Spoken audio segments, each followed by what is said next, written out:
Okay, we're going to talk about the olfactory nerve and answer the questions. What is its function? What is its pathway in the brain? And what clinical points should we be aware of? Hello, everyone. My name is Dr. Morton, and I'm the noted anatomist. In the big picture, there are two distinguishing titles. One, number, cranial nerve, Roman numeral 1, or CN1, and by name, the olfactory nerve, because olfaction is Latin to smell. And therefore, the olfactory nerve enables us to smell. And it's an extension of the telencephalon, which means that cranial nerve 1 and cranial nerve 2 technically are not cranial nerves, like cranial nerves 3 through 12 that come off the brainstem. So there's some things that are unique about it. One of them is that these are where special sensory neurons of smell are located. In fact, the only place. I'm telling you something you already know. If someone goes, smell this rose, you don't stick your big toe and go, that's beautiful. You put it up to your nose. It's the only place we have special sensory neurons to smell is in the nasal cavity. Now, to show that, we have this anterior view of the skull. Let's superimpose a coronal section of the nasal cavity and identify two things: the nasal septum and the superior nasal conchae. Now, what I'm going to do is drop a dissection line just parasagittally, shing, and do this, chunk, just to the side of that nasal septum, and then hinge it at the top and identify again the nasal septum and the superior nasal concha. I show that because the picture on the right is now a lateral view of that exact same dissection. There's the nasal septum, and there's the superior nasal concha. And notice the olfactory neurons are in the superior part of the nasal septum and on the superior nasal concha. The only place in our body we have special sensory neurons for smell, the olfactory nerve. Those other nerves in yellow are branches off the maxillary division of the trigeminal nerve, V2. Those are general sensation like pain and touch and temperature, not smell. Smell reaches olfactory neurons via two pathways, our nostrils and our pharynx. You put something close and you go like that. The odor molecules or odorants travel from the outside to the olfactory nerves via the nasal cavity, the nostrils.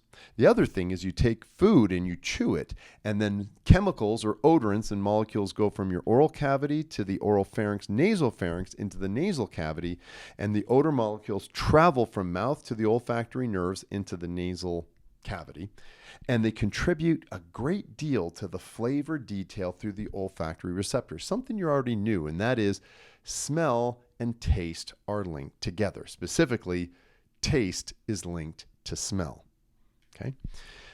In this illustration, let's talk a little bit more about that. There's the mucus layer. Here's something again you already know. Your nasal cavity has snot in it, mucus. Those goblet cells make mucus that line the olfactory epithelium.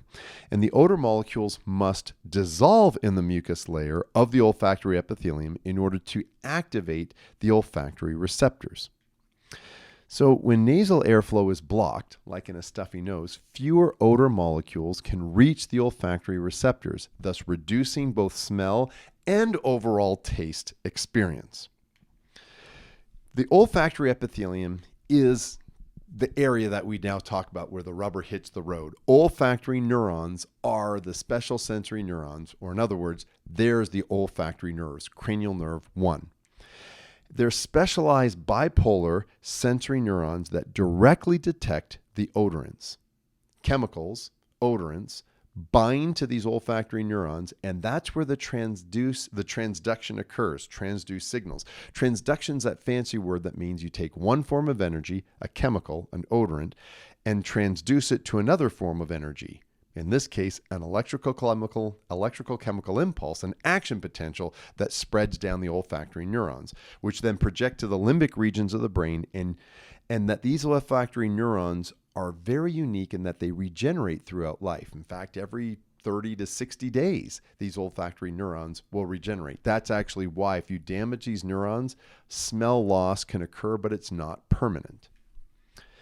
Surrounding these olfactory neurons are in green are these olfactory supporting cells. These are not nerves or neurons. They're actually olfactory. They're a type of epithelium, and they maintain. So olfactory neurons in pink, olfactory epithelial supportive cells are surrounding it in green. They maintain the environment integrity of olfactory neurons, and their dysfunction can impair smell without direct neuronal damage. We see this with the COVID-19 virus. That coronavirus infects and impairs olfactory supporting cells, and it leads to transient dysfunction of nearby olfactory sensory neurons and loss of smell, but not through direct neuronal damage. So this is why when someone then was infected with the coronavirus, they'd be like, I lost my smell and taste, or at least their taste was affected. Because if the olfactory neurons are not functioning because the olfactory supporting cells have been infected by the COVID-19 virus, the patient can't smell and they lose their taste.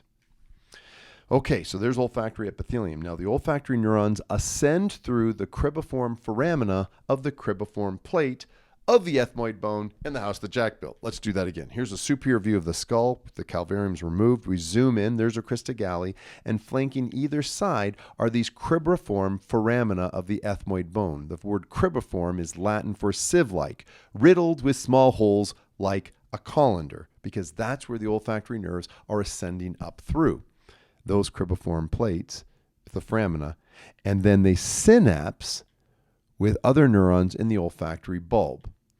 So olfactory neurons in the superior nasal concha and the top of the nasal septum, you just don't see it, ascending up through the cribriform foramina, synapsing with neurons in the olfactory bulb and the olfactory tract that then go to the cerebrum and other parts of the telencephalon. So let's now go through these pathways. But before we do that, let's do this.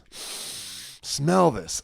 Fresh baked bread. Isn't that fantastic? Let's kind of walk through this pathway of what happens. Once that sensory neuron transduces and it comes up through the cribriform plate and synapses with these neurons in the olfactory bulb and tract, the next place the neurons go is the olfactory cortex of the temporal lobe. This is where there is conscious perception of smell. You then detect the smell of fresh baked bread and you have a conscious recognition that that's bread. You identify what the smell is.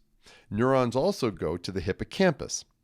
This is where has olfactory memory, where the smell immediately reminds us of grandma's kitchen. The amygdala is where these other interneurons go that has an emotional response associated with that olfactory memory.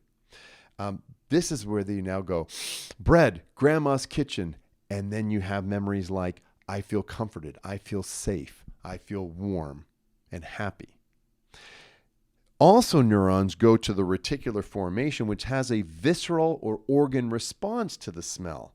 You smell the bread, reminds you of grandma's house, you feel comforted, and your heart rate goes down. You start salivating, and you might even get hungry. Okay, so the olfactory cortex tells us what we're smelling. The hippocampus tells us when we smelled it before. Amygdala tells us how we feel about that smell, and the reticular formation triggers the body's response. I gave a good example, but you could insert something like smoke that you smell smoke and you recognize that smoke. The last time I smelt that is when my basement caught on fire. Emotional response, I'm feeling anxious, and the reticular formation, my heart rate goes up and your breathing goes up. Okay? So some clinical elements of this is the word anosmia means the loss of smell. A without, nosmia, smell.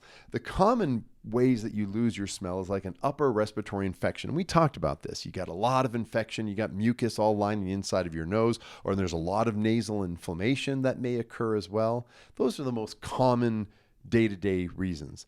But some other reasons are like head trauma, where there is an injury to the nasal region and the cribriform plate is damaged and you shear those nerves. That may end up being a permanent problem. Whereas upper respiratory infection and inflammation is usually transient. Aging, this occurs because the olfactory neurons at every 1 to 2 months regenerate. They don't regenerate as much, so aging may have a problem. Neurodegenerative diseases like Parkinson's disease and Alzheimer's, because it damages parts of those pathways of olfaction, they may indicate loss of smell, may indicate a neurodegenerative disease. Toxins, the chemicals go up and damage and kill those sensory neurons. And medications like chemotherapy may also damage those neurons and result in anosmia. How do we test it?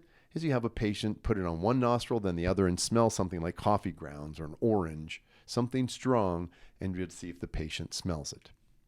Well, that, my friends, is cranial nerve 1, the olfactory nerve, in a nutshell.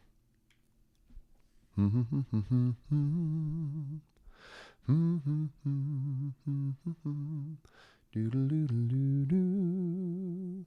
Doodle-doo-doo-doo-doo-doo-doo. Do, do, do, do, do.